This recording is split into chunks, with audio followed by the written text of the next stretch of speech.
Hi, hello there. Welcome to my little channel here on the interwebs. That's right. I got a few topics I want to talk about. They're pretty much on my mind today. We're dealing with the Texas news. Also, yeah, there's going to be some a lot of things to talk about Texas. But before we do that, I am currently having a poll up. Should President Biden be impeached or get 25th Amendment with the goal of being removed, even if that means the current VB takes over? I'm currently still hovering around 1,200 votes. That's 1,235 votes. This poll will end tomorrow, maybe around this time or early morning. I don't exactly remember. And due to weather out at my property, not that it's going to be raining, to the fact that it's kind of hot in Texas. It's going to be, I think, 99 degrees tomorrow, and 99 degrees Saturday, and about 99 degrees Sunday. That's a little too warm for my dog.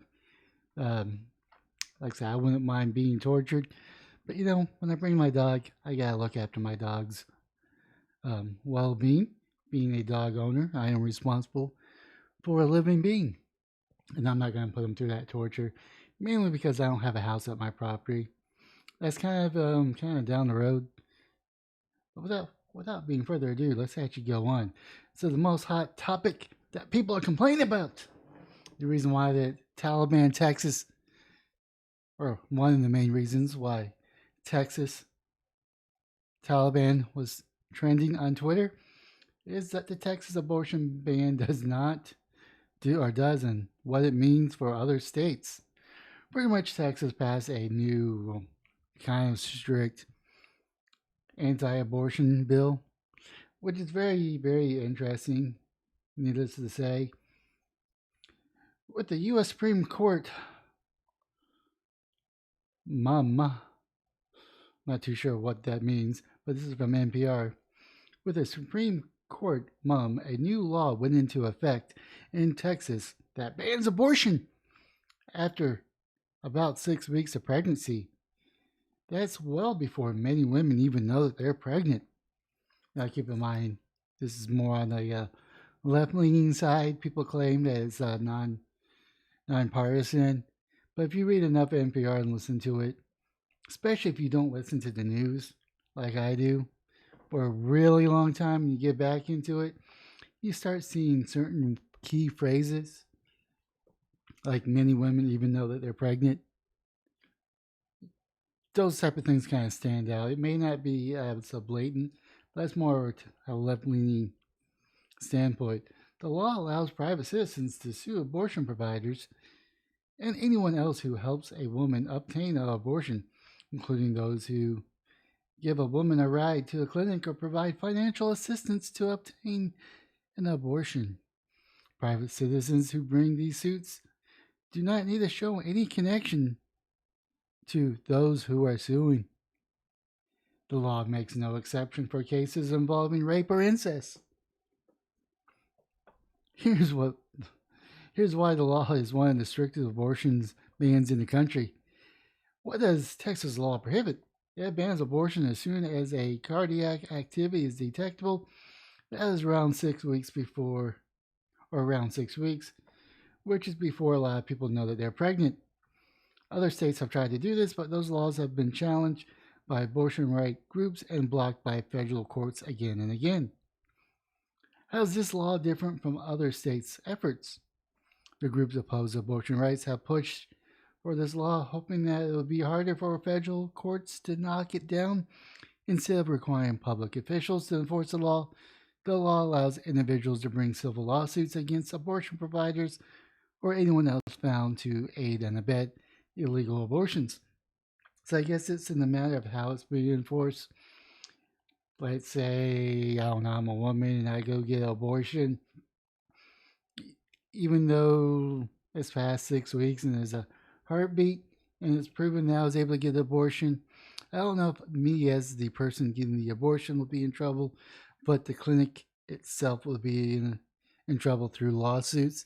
So it's not necessarily jail time, it's more civil lawsuits, which is very interesting the way to go about it.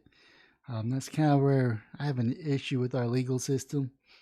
Perfect example would be the OJ trial. Regardless of how you feel if he killed those people or not, the fact that he was acquitted of all charges, but then was sued to oblivion and illegal, kind of makes me kind of wonder what's going on there. I mean, it's like two sets of laws, and they're applied differently, and I just don't really agree with that. But nevertheless, going to the abortion. This law empowers individuals to enforce the abortion ban. How would that work in practice? Anyone who successfully sues an abortion provider under the law could be awarded to at least $10,000. That, and to prepare for that, Texas Right to Life has set up what it calls a whistleblower website where people can submit anonymous tips about anyone they believe to be violating the law. These lawsuits are not against the women, says John Segal with the Texas Right to Life. The lawsuits would be against the individuals making money off the abortion industry itself. This is not a spy on your neighbor to see if they have an abortion. The federal lawsuit challenging this, a coalition of abortion providers, reproductive rights says the law places a bounty on people who provide or aid abortions, inviting random strangers to sue them. I don't know, it's kind of interesting. I know this is an interesting topic because there's emotions on both sides, and both sides have their valid points, and both sides are kind of hypocrites. One thing I've noticed with my 40 years on this planet, and about 10 of them, maybe 15 of them, starting to really pay attention, is that if you're for abortions, which means killing an unborn child or unborn or a fetus, you're against the death penalty. It makes no sense. You're either going to be for death of the child and death of the criminal. And then it's also true on the other side, those that are for pro-life, when it comes to a fetus or a child, however you want to call it. They're definitely for the death penalty. They're for it. My position is I'm actually for both the abortion and the death penalty because I'm pro-death. For my reasons, mainly financial reasons. Assuming that taxpayers are paying for this, it is actually more financially sound to pay for one procedure to get rid of the fetus, opposed to let it go to term, have it go up for adoption, maybe it's in the system, and we're paying for 18 years, assuming that the person doesn't grow up to be a scum of the earth, but the chances are not in their favor to be a pillar of community, which means we're probably paying while they rejail them for repeat offenders. That's just my position on it. It's more of a financial position on it. Take it what you want with it. That's just my opinion. I don't really care either way. Personally, I wouldn't. If I was actually seeing someone and I got them pregnant, I wouldn't go for the abortion, but I understand why some people do. Anyways, the second part is you can now carry a handgun in the state of Texas without a license or training or background check. Honestly, that's not an entirely true statement there. This right here is not an entirely true statement. And I can tell you why it's not a true statement. In order to get a gun, you need a background check. That's one thing they don't tell you. Like I said, I could go to an online store, purchase a gun without a background check, which is a true statement. But I won't be able to receive the gun without a background check, which means that we'll have to go to a FFL, which is a federal firearm license person, and they will do the background check. Anyways, moving forward. Texas can now carry a handgun in public without a permit or a background check and training the state previously required, even though you still need a background check to actually purchase a gun. Gun right advocates lauded the new STAR State law called it constitutional carry by the supporters by removing what it considered an unfair burden on gun owners. But the law, which took effect Wednesday, has its critics. Gun safety groups oppose the permitless carry, and many law enforcement officials, including the Dallas Police Chief Eddie Garcia and Doug Griffin, the president of the Houston Police Officer Union, have said it will make the job of police officers even more dangerous, which they probably do have a point and not have a point. Texas is one of several states loosening gun laws. Still, the state Republican majority legislature passed a law earlier this year, and the Republican Governor Greg Abbott signed it over the summer. Politicians on the federal level of the law or local law have threatened to take the guns from law-abiding citizens, but we will not let that happen here in Texas. Abbott said in June statement that he signed the permitless carry bill and other 6 gun laws. Texas will always be the leader defending the Second Amendment, which is why we built a barrier around gun rights this session, he added. The legislation session, which was first since several mass shootings here in Texas, including one at El Paso Walmart, in which a person made 23 people unalive. The monster, I don't know if it was racially motivated. Unfortunately, I don't really follow the mass shootings because it's not something I want to think about. I don't want that to consume me, and I like to have a more positive. I like to think people are by nature good. Now I understand there's people out there that are not good, and we're going to need some protection. And unfortunately, Texas, or at least my city in Texas, has defunded the police, which is not cool. It's not cool, and I'll get to that a little bit later on. Background checks will not be needed to carry a handgun. The new law allows anyone 21 years of age or older to carry a handgun unless they have a violent conviction or otherwise barred by law, but the background check that might flag such disqualifier is no longer necessary to carry a handgun, which means you won't even be able to carry a gun. So if you actually are a convict or has domestic abuse on your record, from what I understand, and you are not allowed to have a gun, you won't be able to carry a gun. I'm sorry. Which I kind of agree with. I mean, there's still a background check when you actually get it. Most residents were previously required to obtain a license to carry a handgun, according to the Texas Tribune. The process included fingerprinting, 4 to 6 hours of training, written exams, and a shooting proficiency test when Texans are already allowed to carry rifles in public without a license, which is a true statement. I mean, it really is. So, back to the other one, back to the city. That's right. Cleo, there was a Texas Supreme Court case. Your girl name will haunt the halls of Austin Hall forever. Justice Huddle revoked Mayor Aller and Greg C.R., the et al. City Council actions, and M. Kelly also voted for the division in illegal languages, thanks to our brilliant attorney, Asher Law, again, pretty much stating that not a crime bill, but Prop A, which is going to be this year, I believe, is to refund our cops. That's right, to refund our cops. And of course, I responded, and it's been retweeted many times. Not a good look for, it doesn't say as, but Mackenzie Kelly. Not a good look for Mackenzie Kelly to vote for this. Last I checked, this was the reason why you won. It's to prevent or throw a wrench in the DSA system. You talk a good game, but your action speaks louder. I don't know if you're going to be able to win your re-election. And quite frankly, I don't really care if you win. After a comment that you posted saying the best advice you ever got for running for a political office is to not read comments on Twitter or any social media.